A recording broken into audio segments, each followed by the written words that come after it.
end is in sight, I think it's fair to say. Welcome then to the final afternoon of the Egenis conference. I'm going to just introduce the panel this afternoon. I'm speaking on behalf of, at the moment, from the Health and Biomedical Group, sorry.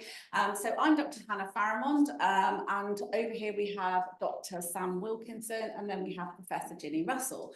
And we are extremely lucky to have online as well, I think she's hiding there somewhere, but will come out at the appropriate moment, Professor Havi Carel, who, of course, her work on the phenomenology of illness, incredibly well known. She's Professor of Philosophy at the University of Bristol. So the structure of this is basically I talk, he talks, she talks, and Havi provides some thoughtful commentary on that. And then you get to talk if we have any time left. So that's kind of where we're heading with the whole thing.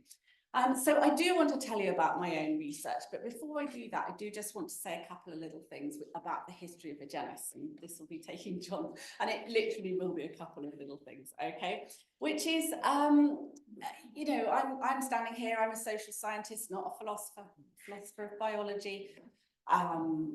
And so, but I'm standing here because other people were standing here. And in particular, I wanted to mention two of my colleagues who aren't here today, one of whom is Paula Salco, who, as you remember, John, one of the starting four that came to Egenis, and I came to work for her. I think John was the person that negotiated my salary at the time, which was very interesting because in that really nice John Dupre, kind, sweet, lovely way, he said, no, Hannah, you can't have an extra spine point. So I do remember that about him. But anyway, I came to work for Paula, and her, she's now Professor of Social Science and Medicine, I think, at Loughborough. So she's gone off and away.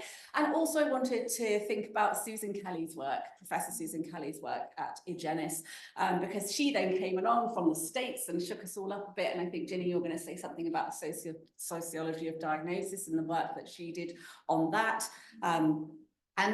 You know, just to remember that was, you know, we all swapped offices over the years, and I just wanted to remember her work here really, which was on genetic testing and sociology of diagnosis. So having kind of gone down a tiny little bit of a memory lane, I'm now going to stop completely and tell you about stigma mutation. Okay, so the reason I'm thinking about stigma, I mean, you can tell the process biology influence, even if I claim to be a social scientist.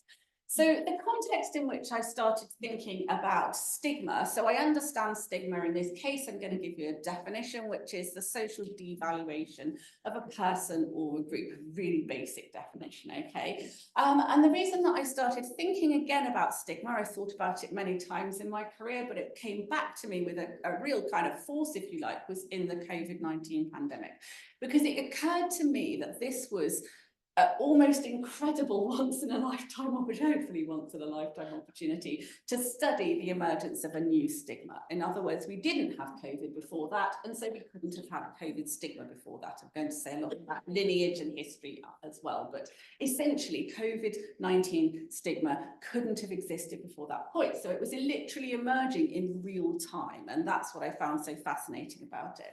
So, of course, with this emphasis on process, I went back to think about stigma. And what I want to say is that in the literature, there is some hint about process. Sorry, it's not that there's never been any process in stigma theory. That wouldn't be fair to characterize it that way. But often when stigma is operationalized, it becomes fixed. In other words, you either have stigma here or you don't have stigma here, or it's on a scale in some way. And secondly, the other thing about it is it's usually conceptualized, indeed, if they do conceptualize any stigma change, because it often is kind of diced and sliced, but if they do conceptualize stigma change, it tends to be conceptualized in terms of linearity. In other words, there's not a dynamism to that you really want to have. And so this is why I then went back again, with respect to the people that had already gone before me who talked about process, to try to understand how and why this stigma is occurring and how and why it might change in the future. Okay. So during the pandemic, we were all stuck indoors, and I thought about how we might be able to talk about stigma change in terms of the metaphor of mutation. And essentially, I was proposing that there might be 3 dimensions on which we could conceptualize stigma change. The first of these is stigma lineage. Okay, you will see my borrowing continuously from biology. But essentially, stigma lineage is the evolutionary history of how we got to this stigma in the first place. So if we slice it here, what's the evolutionary history and other stigmas that it relates to? Stigma variation then is pretty obvious in different locations at different times, and where there are different socio-cultural meanings around that stigma, you would also expect variation. And again, that we would expect that.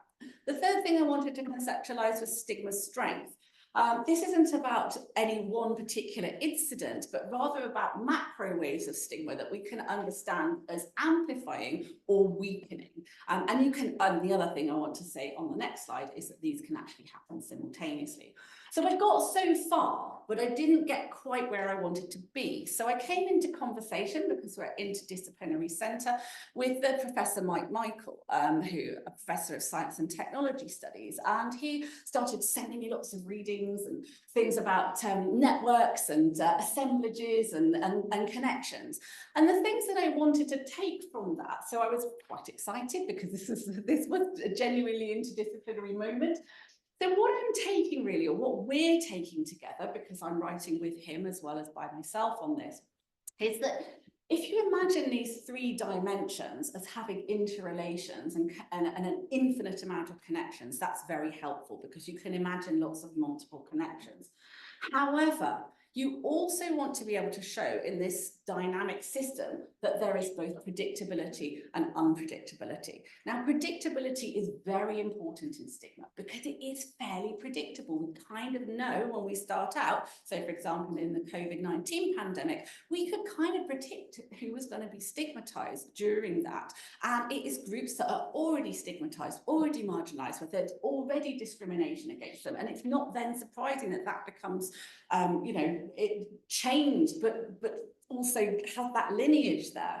So I wanted to say something about predictability, but also unpredictability, because as much as stigma has stability about it, new events can happen or new information comes along that might change how we understand stigma. And I also wanted a sense in which there could be both stigmatizing and destigmatizing forces simultaneously, because the other thing that I've always had a problem with stigma theory with is that they see stigma everywhere. And so it's really easy to go around saying, there's some, there's some, there's some. And what you really want to be doing is saying, actually, no, that's weakening. That's a counter-stigmatizing force. There's a lot more going on here. So this is why I turned to SDS, okay. So I then worked this out. I originally wrote the paper relating to, I did tell a couple of people over lunch that the word bollocks was indeed in my talk, and they should be looking out for it. So I originally developed this theory in relation to COVID-19 stigma, okay, and that related to a very intense period of anti-Asian stigmatization that went on at the very start of the pandemic, in relation to Chinese groups and so forth.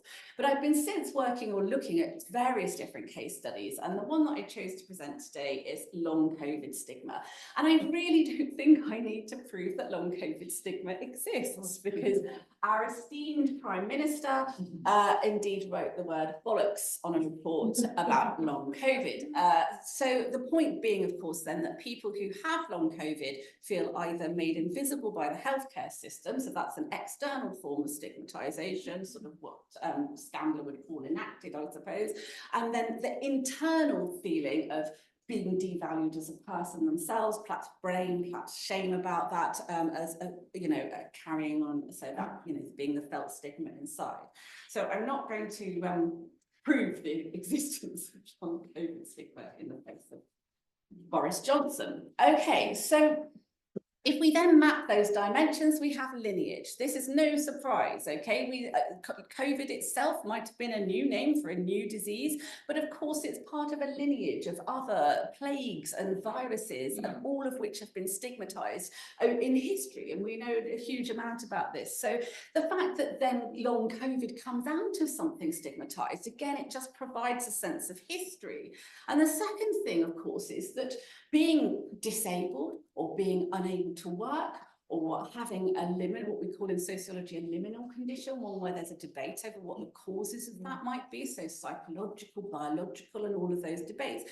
Occupying those spaces, again, is a very uncomfortable place to be. And so what I'm trying to argue is that long COVID stigma just ends up sort of sitting in this lineage, and that's what then allows it to amplify. In other words, you're getting that amplification because, I suppose in a hacking sense, you've got the environmental fit for that to take off. That's what you're doing, okay? I'm not going to actually say very much about long COVID stigma variation because I think it's probably fairly self-evident and I don't have so much time in guessing. Okay, so the final thing in this case study, and then I'm going to talk just literally with one slide about two other things I'm working on. So long COVID stigma strength. Now this really intrigued me because there was a very intense period of COVID stigma early on in the pandemic, but as we all got COVID, the stigma wasn't, right? And that's kind of a pretty obvious thing that's going to happen over time. So there's a weakening of COVID-19 stigma. I think you'd be delighted if I announced I had COVID-19 today and was standing here spraying it around, but you probably wouldn't actually drive me out, you know, with a stick or anything. So I think that I think it's fair to say that COVID stigma itself has weakened over time, okay?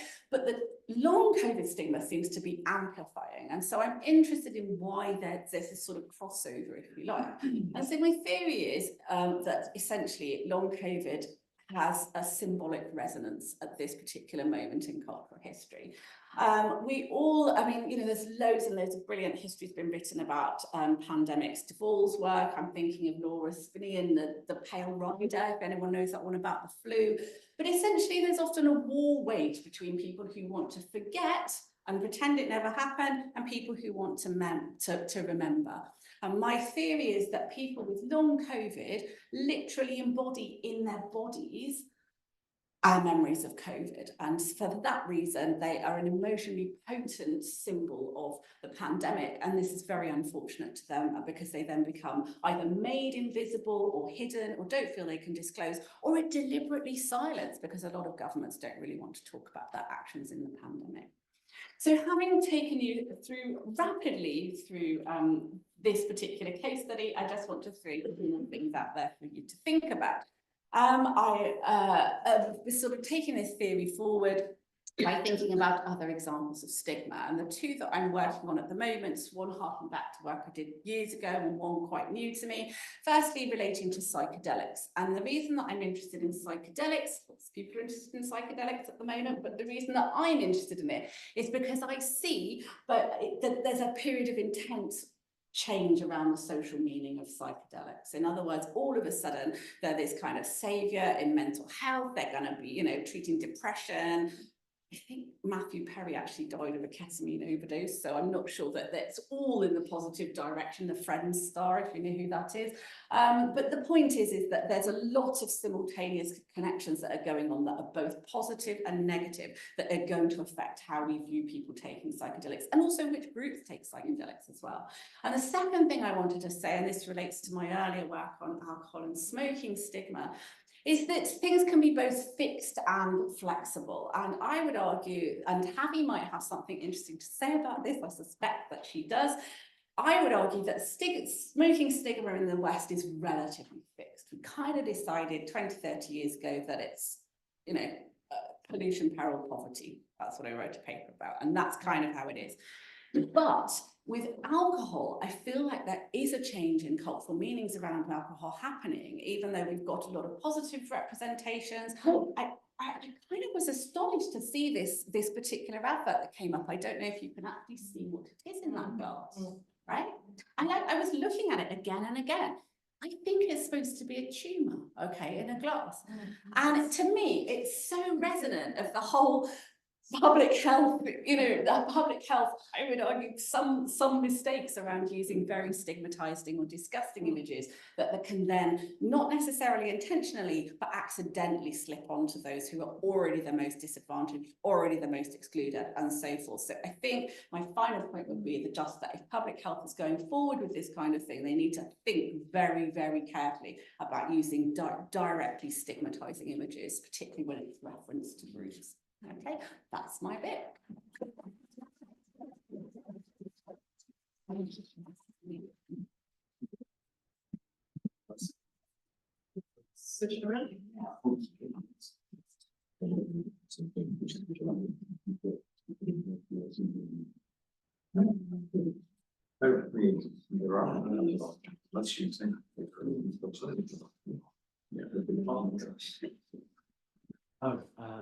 Just at the end of all three. That's the next Havi's question from half an hour ago. Sorry.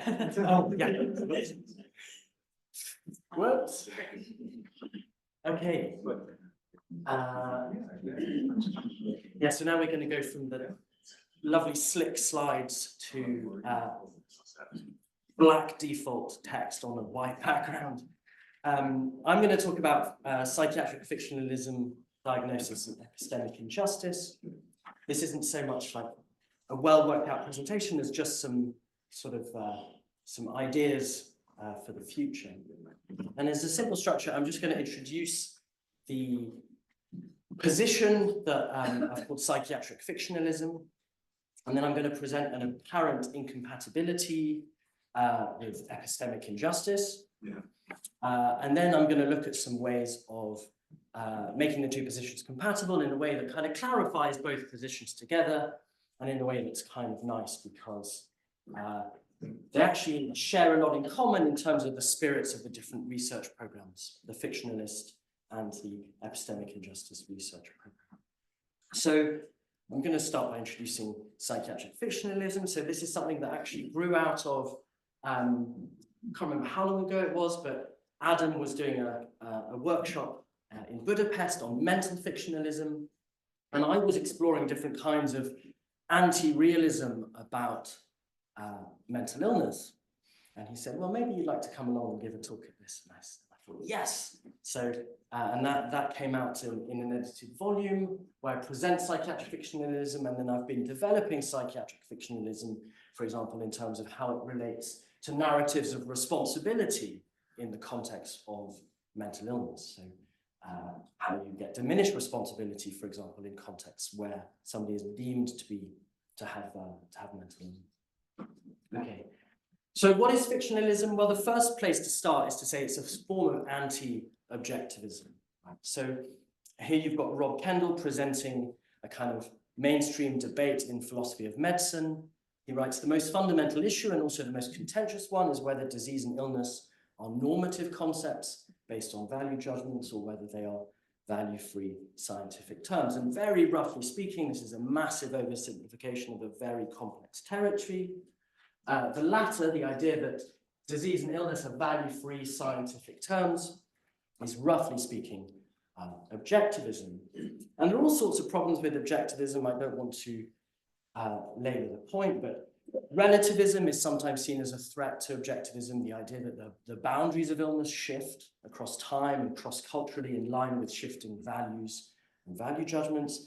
And there are problems with ontology, the idea that illness or disease properties are very hard to pin down. So that could come from various different directions. For example, you could think that there are issues with the very idea of normal function on which that needs to be based. You might find issues with delineating reference classes on which that has to be based, notions of anti-fragility and so on. There are lots of different ways of finding objectivism problematic, the idea that you need to ground illness in something objective. So a number of different anti-objectivist options. I'm not going to go through them all because I haven't got time. You could be an expressivist, right? So you could think, well, actually, when I say this person is ill, I'm not describing them as having such and such a property. I'm sort of expressing my adherence to certain norms. Or you could think that illness is a social construct, or you could think that it's a fiction, and I'm going to run with the fictionalist idea. So the idea is that you've got an analogy with fiction, right? So imagine you're in a pub quiz, and the quiz master says, where does Sherlock Holmes live? And if you write, nowhere, Sherlock Holmes is fictional, right? You probably wouldn't get the point, in both senses of point, right? You haven't got the point, and you haven't got the point. Whereas if you write 221B Baker Street, right, you get the point. And it seems to me like one of the insights of this move is to say, well, look, there are different kinds of degrees of truth and falsity, right? It's not just this binary.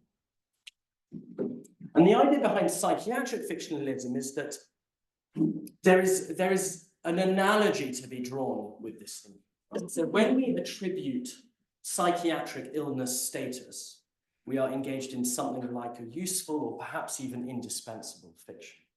It's important to clarify that I'm talking about psychiatric illness status, right? So I'm not saying that the problems that people have that we think of as mental illnesses, that they're not real, right? They're very real. It's just when you decide to think of a problem as a mental health problem, as opposed to another kind of problem, there is an engagement with this fiction. This fiction needs to be believed in order for psychiatry to wield the authority that it needs in order to function.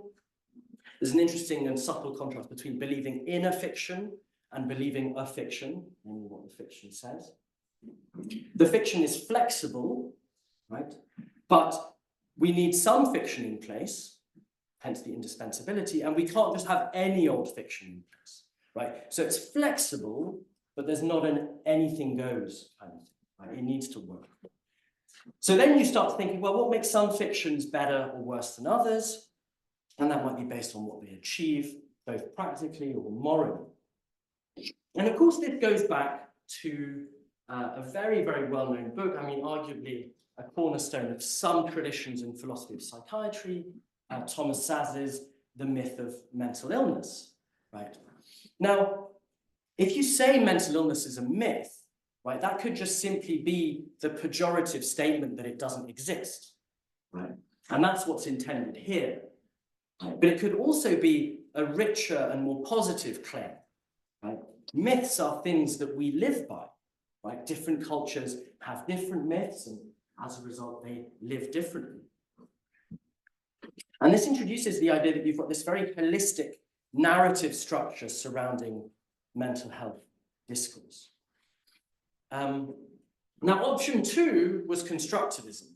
So I think it's worth saying something very quickly about the relationship between constructivism and fictionalism. So it seems that fictionalism is a subspecies of a broader category of constructivism. Generally, when people say that something is a construct, what they mean is that it's a social construct. They mean if society was slightly different, that phenomenon would look different or would not exist at all. So there's a certain fragility to constructivism. But if you think about canonical social constructs like money or sovereign borders, right, these are generally practice-heavy and content-light. Okay, so you can buy things with money, you get stopped at borders, right? So very practice-heavy. Whereas fictionalism, as a kind of constructivism, is the kind of constructivism that operates in content-heavy domains, where you can point to something that sort of constitutes the fiction, right? That's sort of encoded in something contentful rather than just enacted through practice. So that's how I'm thinking. So what makes fictions important or even indispensable? Well, the roles that they play in society. And there are some obvious areas, but there are many, many more. So, for example, treatment pathways and responses of compassion, for example, in addiction literature.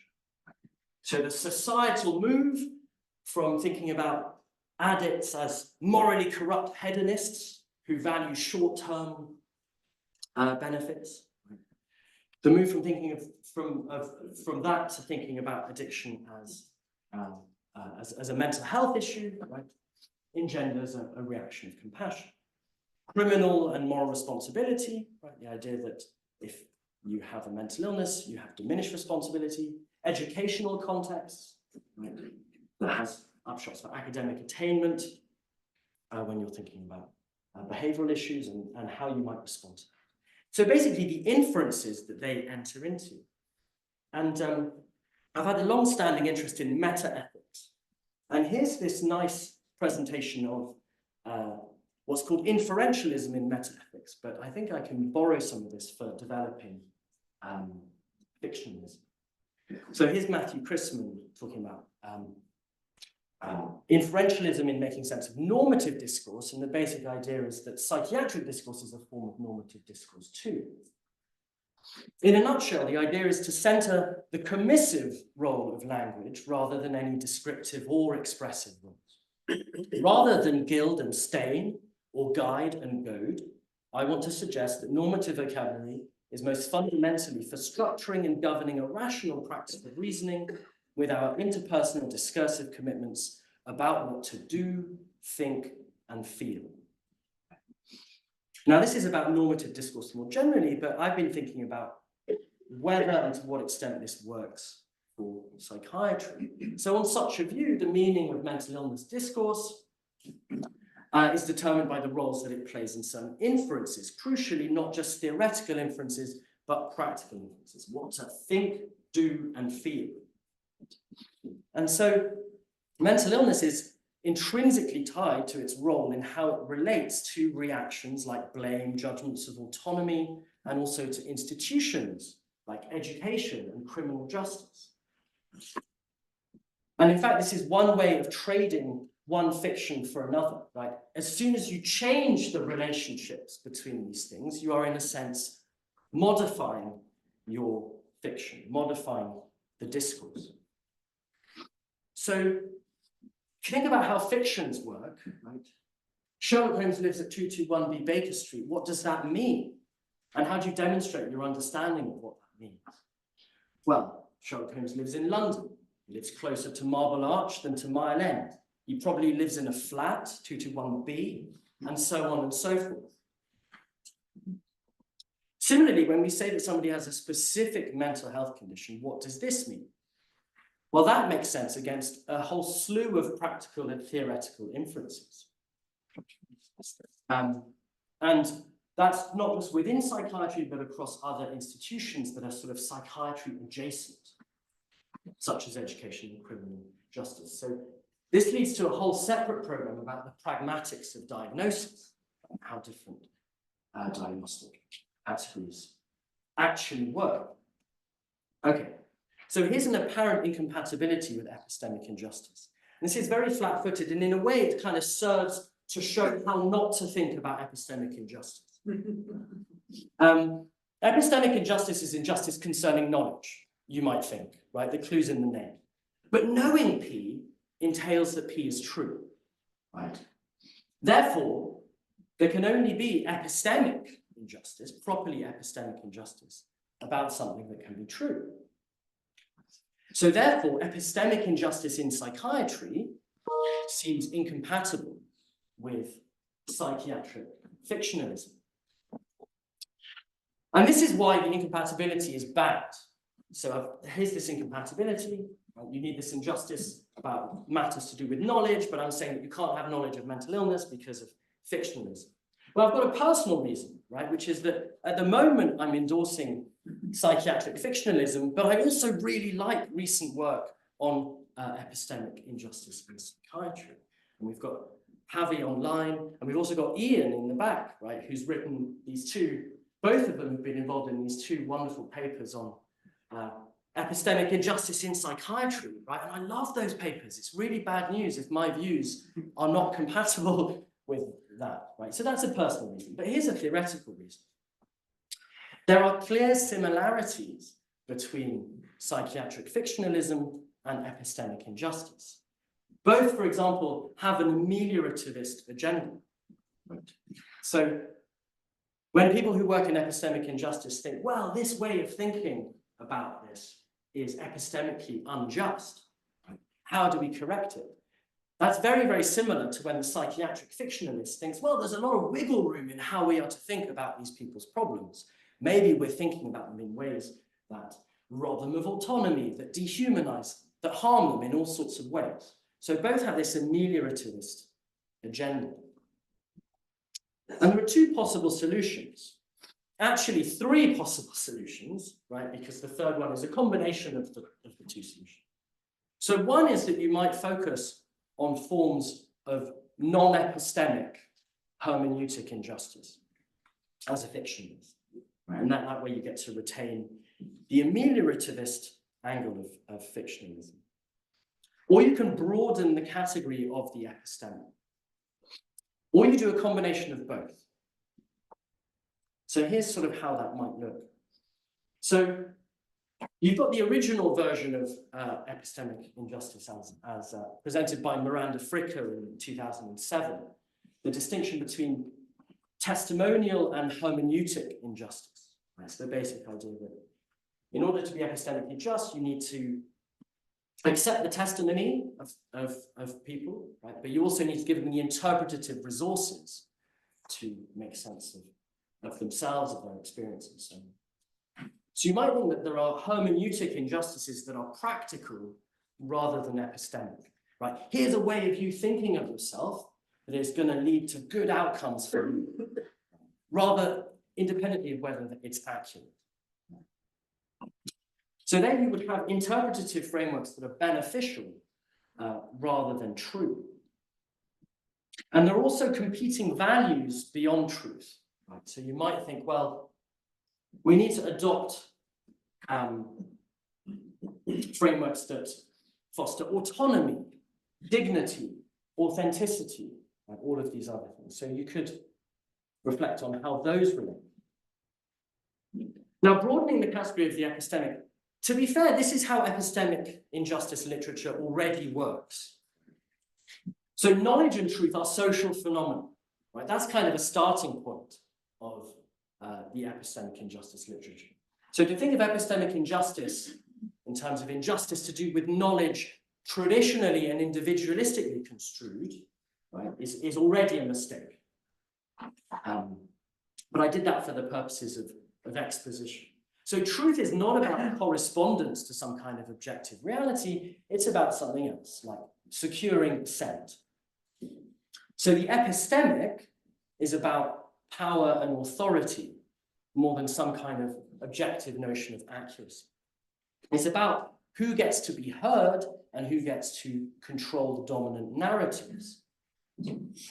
But also we can accommodate a notion of truth within fiction as well. So it's not just knowledge that can be flexible with this notion of truth.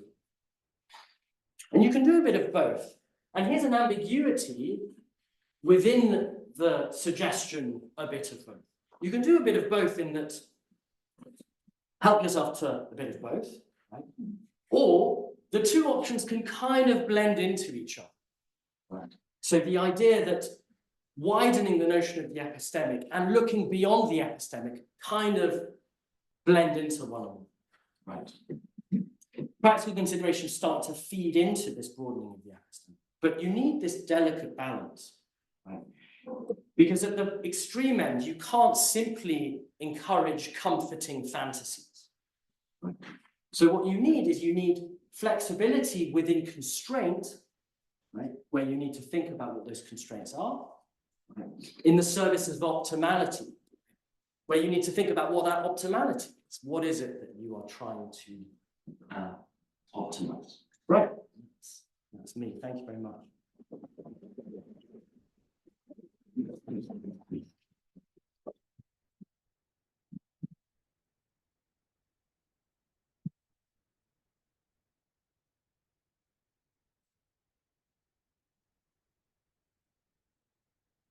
Thank you, Rose. Thanks, everybody. Thanks, Sam. I'm glad you said that it was a bit of a kind of loose experimental talk, because mine is like that as well. And I'm also going to do a little homage to John, I'm afraid, because I have been here for 22 years at this one centre. And since the beginning, like Jane was there at the beginning. So I wanted to make the effort to do something in the style of John to start with, which is, I don't know if it's going to work, so you'll have to bear with me. But basically, I wanted to think about what I'd heard during the conference, which I've really enjoyed, but I haven't seen all of the talks. But the ones that I have seen have had a bit of a theme of fish, and especially concerning Adrian not being here. I was very disappointed because obviously he embodies fish, especially, I won't go on that. Anyway, so I couldn't make fish fit into my talk at all, but I could kind of go up the food chain slightly and start with otters, because I actually came to Egenis, and I want to tell my biography of Egenis very quickly at the start, and then go on to the things, one thing that I've done and one thing that I'm going to do in the future. But basically, Steve Hughes, who again, disappointingly, is not here today, I met him originally because he was working on otters in the local area, and he was looking at genetic variation in otters. And I was filming for the local wildlife show, which was my previous job. I worked in telly at the Natural History Unit in Bristol. And I actually was filming Steve Hughes, who was working on otters, for a little documentary we were doing. And I was saying, oh, this is really interesting, genetic variation in otters. Can I come and do something at Exeter and study it? Because I was getting a bit sick of television. He said, yeah, there's this thing called Egenis, it's going to be great, come and do that. Actually, he didn't say that, he said, come and do a master's in bioinformatics. It literally did. He was like, yeah, come and do a master's in bioinformatics. And I was like, okay. So I did that. And then basically, while I was doing it, I was sort of trying to link these talks together, but I saw Paul's talk. Paul's still here. Yeah, he's looking very cynical, but he was talking a lot about big and small gametes, wasn't he? So at that point, I got pregnant. Yeah. And then Steve said, "Oh, I'm doing this thing with John Dupre. It's called Egenis. It's going to be amazing. Why don't you try and do that?" So I said, "Okay." But I was pregnant, so I wasn't sure if they'd hire me, but John did hire me. And I went subsequently into Egenis in a sort of research support role. And then I moved to Burn House, which I think is the Church of John Dupre. And the thing that binds everybody loosely into that church, I think, is an anti-reductionist ethic. Which kind of comes back to the first talk that we had, which I thought was absolutely brilliant. But the other thing that I wanted to say to just bookend that story about my journey at Egenis was that I was pregnant with my son at the beginning when I was hired, and now he's about to graduate with the world's best degree in mathematics. So that's that's my homage to John. As a young make people laugh. So yeah. So I just also want to pay tribute to the kind of people, a couple of the people that other people have mentioned, especially our administrators over the years. We started with Sarah, as was mentioned. We actually had another one called Sarah. I don't know if you remember Sarah, as well as Cheryl and of course Chi. And when we started, we actually had me as an external relations officer, which was kind of not really a job, but it was like outreach stuff. And we had a web developer, and we had a secretary and an administrator. We only had 4 research fellows. Three directors, so you can see the golden days. And also we had grants, we didn't have loans, so it was just like a bygone era. It looks now like this kind of amazing higher education landscape. But anyway, I went on to do a PhD with Susan Kelly and Tamsin's board, and Susan Kelly I owe a huge debt to, because she put me in sociology, and specifically sociology of medicine. And now I'm basically interested in neurodiversity and critical diagnosis studies, and some of the people that I support. So there's Charlotte, who's working on autistic experiences of breast cancer. She's a postdoc Same for Rhiannon Lane, who I don't think is here. She's got a Wellcome Fellowship to look at neurodiversity in the transformation of services. And also Anya and Sawako, who are two PhD students who are in this area. And Anya's doing a fantastic job running the neurodiversity reading group. I think Anya's here somewhere. Hello. And with Michael, who's here as well, who's also doing a fantastic job. And Sawako has also been very active in the kind of PGL community, running the departmental PGL stuff. So do get in touch with them if you're interested in any of those groups. Okay, so I'm going to talk a little bit more about the actual thing that I'm supposed to be talking about. And yeah, so I was very influenced by Susan, and we had this sociology of diagnosis reading group for many years. And basically, Jatel was the one who produced this model of this pie, thinking about diagnosis both as an intervention in itself, so it's something that does something to people, also thinking about it as a process, so it takes a long time, there are many actors involved, it's not something that happens overnight, but also as a way of categorising people. So this kind of three-pronged idea of looking at diagnosis in three different ways. And I did a lot of work with Tamsin Ford, who's now based at Cambridge. She's got a chair at Cambridge and she's a psychiatrist, in psychiatric epidemiology. And I wanted to just quickly touch on the kind of trends in diagnostic application in various different conditions in psychiatry. It's not the case that all of them look like this. So if you look at the x-axis of each of these, you'll see, well, what each of the x-axis is a timeline from the last 20 years or so. And these are all different prevalence studies, but what they're all looking at is diagnosis. So they're not looking at the kind of number of people in a particular population that have symptoms of these different conditions. They're looking at the number of people who receive a diagnosis. So it's a slightly different thing. And these are from different European countries, and they're all looking at population-based samples.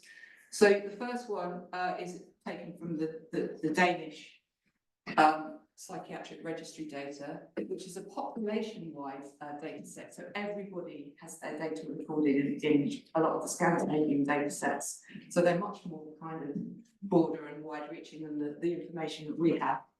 And then the depression in Germany is diagnosed over the last 20 years. And then we have anxiety in Finland. So this is just in females, but you're getting the picture. And then the last one is the diagnosis of autism, and this is the work that I've done. So this is from a paper that I've done using the CPRD, which is the GP's database, the Clinical Practice Research Database, which has 9 million patients in it. So it's huge, you know, so I'm used to working with these ginormous databases, but often they're very, very flawed in terms of what we can do with those data, because reporting practices have changed so much over the years. That's a massive limitation. And also the codings of different diseases have changed over the years, and the boundaries of diseases have changed. So the big question in the clinical world is, why are we seeing all these increases?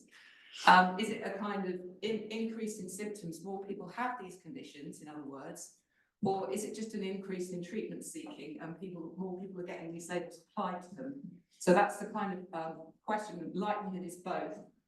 But there are different kind of levels of acceptability of the story about it being an increase in symptoms. For example, it's more acceptable to say more young people are developing anxiety, maybe because of the environment that they're in these days, mobile phone use, those kinds of things, or inattention, than it is to say that about, say, autism, which is understood as something that's located more in a biological sense rather than in the environment, right? So some conditions have it more are understood more in a neurological way, or originating, I should say, in a neurological way, rather than, obviously they're all neurological, rather than in the environment. Anyway, so these are kind of social influences as well around these time trends in the kind of fashion for increasing diagnosis. So one of the things that I've been looking at is this idea of diagnostic creep. And this isn't taken from our data, but our data looks very similar. If you look at the histogram at the top, basically pretty much every mental health condition has a kind of normal distribution in the population, usually with a bit of a tail at the end, which is where more severely affected people are in that tail. So this is basically looking at a large population of people and looking at who has, in this case, AQ scores. So it's an autistic, and measuring how many autistic traits you have. So what your symptom severity is, you could say. And most people are somewhere in the middle, with that peak in the middle. You know, it's a continuum in the population that goes from not really having anything like that at all to being quite severely affected, or having, yeah, I have to be very careful with language, but you'll forgive me if I race through this, but basically, at some point, there's going to be a line that the clinicians use as a cut-off, a threshold there, where people get a diagnosis on one side of it, on the right-hand side of it, and they don't on the left-hand side of it. And what's happening, what our studies have shown, is that line is creeping in this direction. It's creeping towards the left. And because it's a normally distributed curve, you can see a small creep towards the left. Because there are just more people near the population mean, means an exponential jump towards more diagnosis, yeah? So there's a mathematical explanation there, but there's also this, you know, obviously the environment that we're in, it may have changed, and that's going to exacerbate symptom expression. Also, the work of Sven Brinkman, I don't know if anyone's familiar with that, but I'm a big follower of his, and he talks about diagnostic cultures and how we now live in a diagnostic culture, and that it's a big social trend, along with medicalisation more broadly, to use diagnosis as our explanation, go-to explanation for our problems in different sorts of ways. And a lot of kind of new online platforms are now propagating a lot of different biosocial identities. People can connect with each other. Those kind of identities are strengthened by various different looping effects. And I made this infographic where me and Sven were thinking about this idea of diagnosis as a culturally available story about, you know, your difficulties, and that all the things that were feeding into that, including fictional accounts, TV, lobby groups and charities, so things that are very institutional, like schools, but also less institutional stuff, like testimony in the media, biography, and even things like social science courses, like the ones that we run. All of these things feeding into this very culturally available story about diagnosis. Yeah, and of course these things affect each other as well. So, for example, diagnostic services for autism have expanded massively for adults over the last 20 years, and that's because of the work of lobby groups who have lobbied for more services, and that has meant that more people are getting a diagnosis, and they also want to lobby more for more services because they want to support people like them. So there are a lot of different looping effects going on there as well. And Rhiannon has done some work as well, and has a paper coming out soon about the idea of strategic essentialism, which is the idea that to kind of reify these conditions and present them as something very fixed and not that fluid, as in, I have ADHD, this is who I am, I was born this way, it's the thing, you know, it's very fixed. It's a strategic move in order to gain services and to use that as a way to kind of argue for rights and accommodations. So, in terms of looping and strengthening that diagnostic story, there's lots and lots of ways in which both people are affected by the diagnoses that are applied to them, but also diagnostic categories themselves are affected. The categories are affected by the people and other sort of institutional factors. And this is just one example of that kind of loop. So if we look at screening, this is actually taken from Cancer, and this is a book by Raffel and Gray. Basically, what they're saying is if we're screening lots and lots of healthy people for cancer, then there are more people that are overdiagnosed, which means, in their language, it means that benign cancers are picked up and treated, even though they're actually benign, they're still treated. And that means that people don't know that they're benign, but they come out of the treatment thinking, oh, I survived, I'm a cancer survivor. And that they then reiterate that story about that, and so they talk about it, and then there's more screening, you know, there's demand for more screening, and then there's more overdiagnosis, and so there's a kind of looping effect there. Anyway, I wanted to get to the work that I'm hoping to do in the future, and this is not about those established clinical diagnostic categories that we looked at with all those graphs. This is about, I'd like to look at the idea of seedling diagnosis or new diagnostic categories that are emerging, psychiatric categories. And so some examples that you might have heard of are things like imposter syndrome, so which is just feeling out of place at work. So these are things that aren't in the DSM and that aren't that, you know, medically is accepted, maybe. Hikikomori, which is a Japanese condition, which is where Japanese men tend to lock themselves in their bedrooms, and that's also used in the media a lot. Ecological distress, it's also got various other names. So feelings of hopelessness associated with planetary degradation. ADHD has been in the news recently, which is kind of a combination of autism and ADHD. And mild cognitive impairment has been around for a long time. And there are lots of AI platforms to check if you have that kind of thing. And there's a thing called screen attention disorder, which is going around at the moment, which is limited attention caused by overuse of social media. So there's a whole plethora of these kind of new and emerging diagnostic categories. And when I mention this to people, it's funny because they all start saying, oh yeah, have you heard of this one? Or I've got this. So I'm really interested in sort of moving and studying this to find out what are they, what we'll be doing a review, what are they, how they've been spread about by media platforms, and what are their kind of social niches and correlates, and what sort of feedback effects there are that shape those categories. And just to finish, and this is the most experimental bit, I want to start thinking about plants as a kind of metaphor for psychiatric categories. So what I mean by this is that each diagnostic category has a niche, and this is something that Hacking again has written about. So if we think about the niche that a plant has, it would be the soil type, the temperature, the sunlight, the rainfall, all that kind of stuff. Each new diagnostic category can only really thrive itself when it has a suitable social niche. So for hikikomori, then that would be like bedrooms, having access to a computer, connectivity, that's what's keeping those young men in there. And so I want to try and study the emerging categories with the idea of this plant metaphor. But there's also gardeners. These are people that support and nurture plants. But epidemiologists can be gardeners of new diagnostic categories through validation studies, as well as there are often commercial interests from pharma and parent groups and patient groups that lobby for particular diagnostic categories. So these are all people that have a vested interest in different ways in different categories and kind of gardening them and supporting them and moving them forwards, trying to establish them.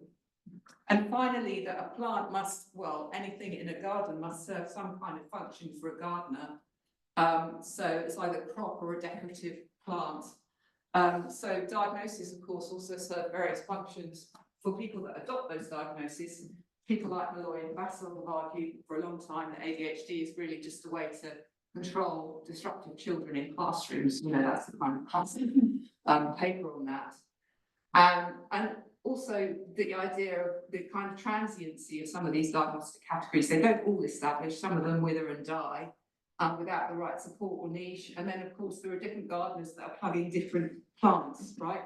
Different kinds of diagnostic categories have different groups of supporters, and often they're vying against each other. Oh no, pick me, you know, I'm the real ecological type of distress that you should be. And they have their own scales and stuff. So yeah, this is the work of the future that's a little bit more blurry and experimental.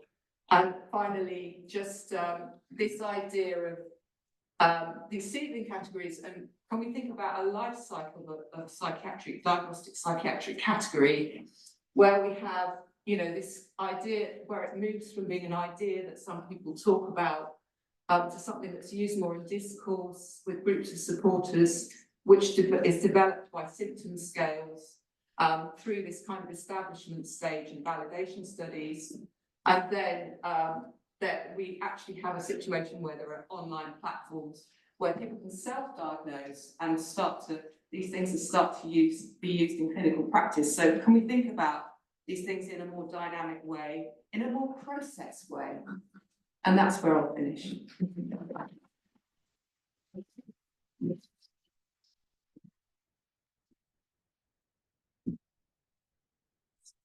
So now I think we have Professor Havi Carel, and she's going to talk to us. She's a professor of philosophy, and she's going to give us some feedback and make some comments on the talks.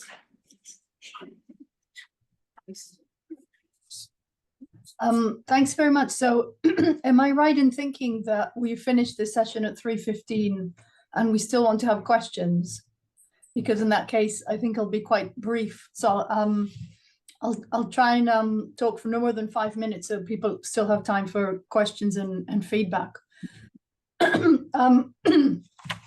Yeah, thanks very much. These were really interesting and valuable talks. I was just sorry you didn't each have more time to develop the ideas, because I think some of what I have to say to Sam has to do with kind of saying we need to sit and thrash out in a lot more detail what you mean by fictionalism.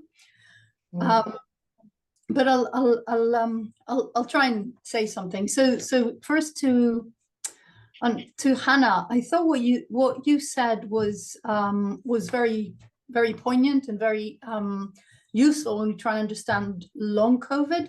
And I wanted to just offer one thing in respect to what you called the stigma lineage.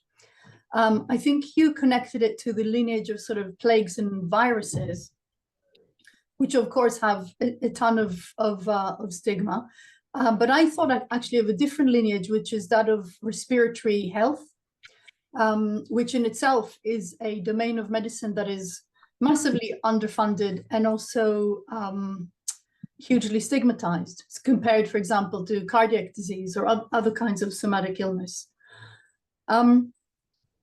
What happens in respiratory health is that it is, first of all, very strongly associated to socioeconomic status, and it is indeed a disease of the poor. So if you look at something like COPD, chronic obstructive pulmonary disease, that is indeed something that is massively correlated with poverty, low socioeconomic status, and of course smoking. The other type of sort of big source of stigma, I think, is when we think about issues like what we call lifestyle diseases and sort of self-inflicted or personal responsibility types of diseases. And I think in that respect as well, COVID is an interesting one. So first of all, obviously correlates with correlated, at least during the pandemic, the big pandemic times, with particular occupations, people who had to be out and about, bus drivers, nurses, and so on.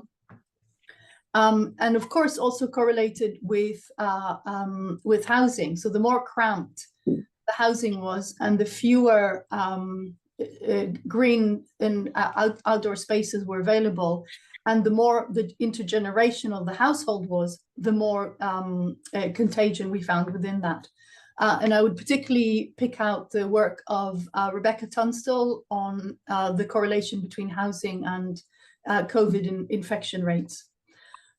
So I think it would be really useful to think about the stigma lineage as being sort of multiple, to think about the different types of lineages that might contribute to a particular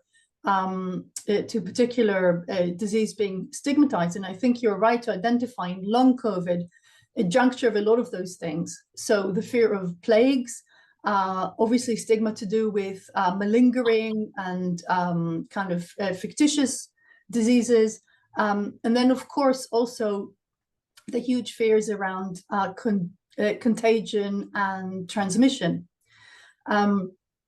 So I think you've identified a very kind of explosive place to look at stigma, because it is so rich in historically and sort of in the historical lineage, and also in the types and sources of stigma to do with it. The last thing I would say, I'm thinking about the last slide you had with the tumor in the beer glass. And I would still say, I remember, I think I said this to you last time you were at Bristol, and you also talked about stigma in public health campaigns.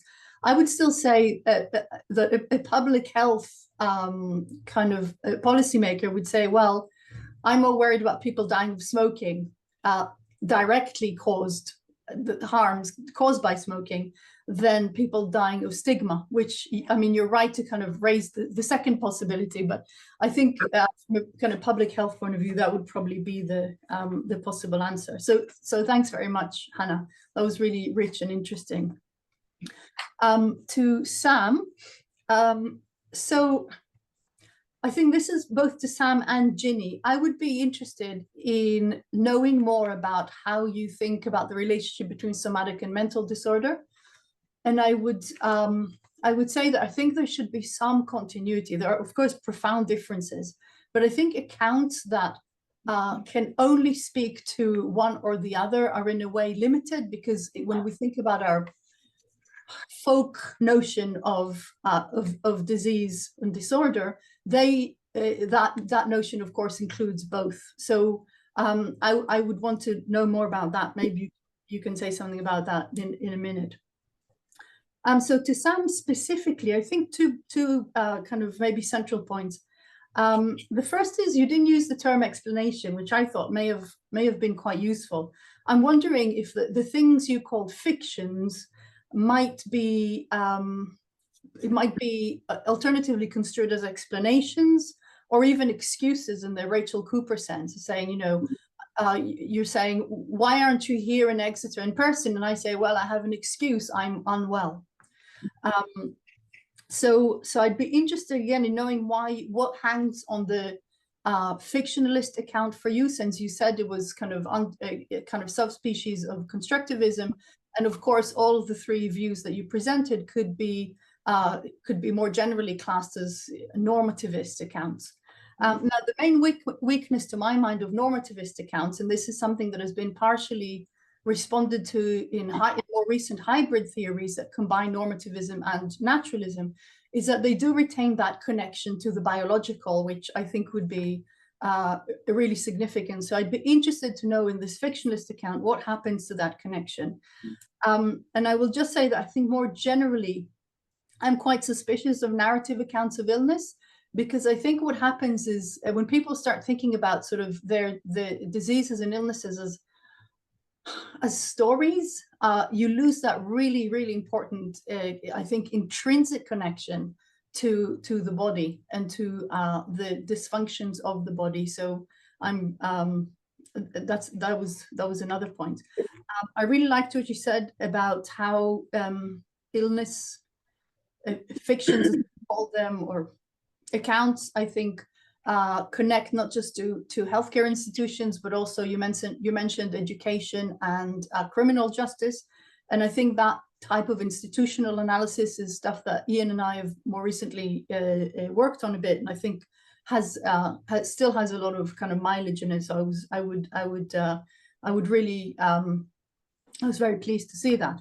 And then finally, maybe I think the most important point is when you think about epistemic injustice, I think the way the term is used positions it very robustly in the domain of what we would call social epistemology. And I think the focus on knowledge and truth misses what Fricker really wants to talk about, which is that these are not claims for either knowledge or for the truthfulness of particular propositions, but rather the significance of thinking about the social context in which particular views, beliefs, suggestions, contributions are accepted or rejected. rather than any attempt to pass judgment in the kind of narrower sense of epistemology about the truth, their truthfulness. And I think that account of epistemic injustice it may solve some of the problems or tensions you initially drew out between fictionalism and epistemic injustice. So I'll stop here and let other people come in, but thank you very much for inviting me to comment, and thank you for the 3 papers.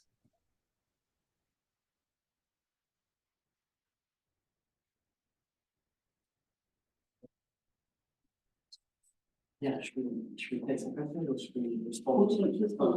I'm happy to just, what are we looking at time ones? We've only got 5 minutes. Should we have some comments? Yeah. Yeah. Yeah.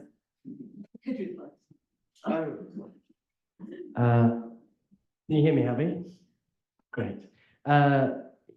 Yeah, so that gosh, so lots there.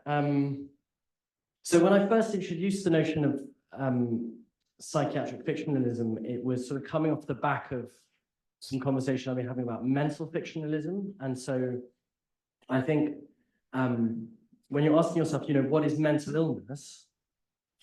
You could be thinking about, well, given that something is illness, like what makes it mental, right? So the psychiatric fictionalism could be fictionalist in a way that attaches to the mental in mental illness, or it could be fictionalist in the sense that it attaches to the illness of mental illness, or it sort of simultaneously attaches to both.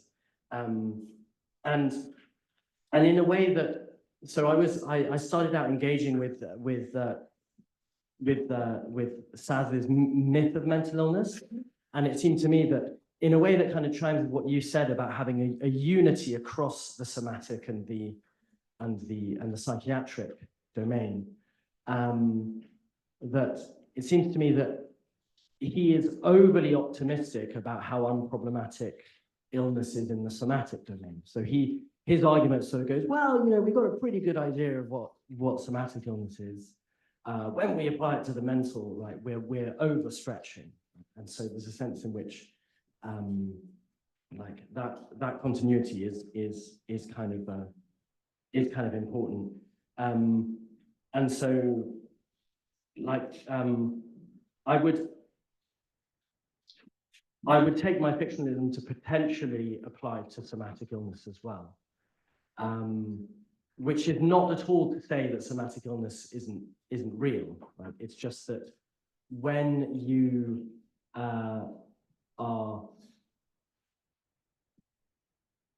deeming something to be an illness, making that further step of a status, right? You're not picking out some additional feature of the world. You're engaging in something more sort of socially constructed, but maybe there are connotations that the term fictionalism renders problematic. I've only addressed the first out of maybe like 5 or 6 points, so maybe I should move on.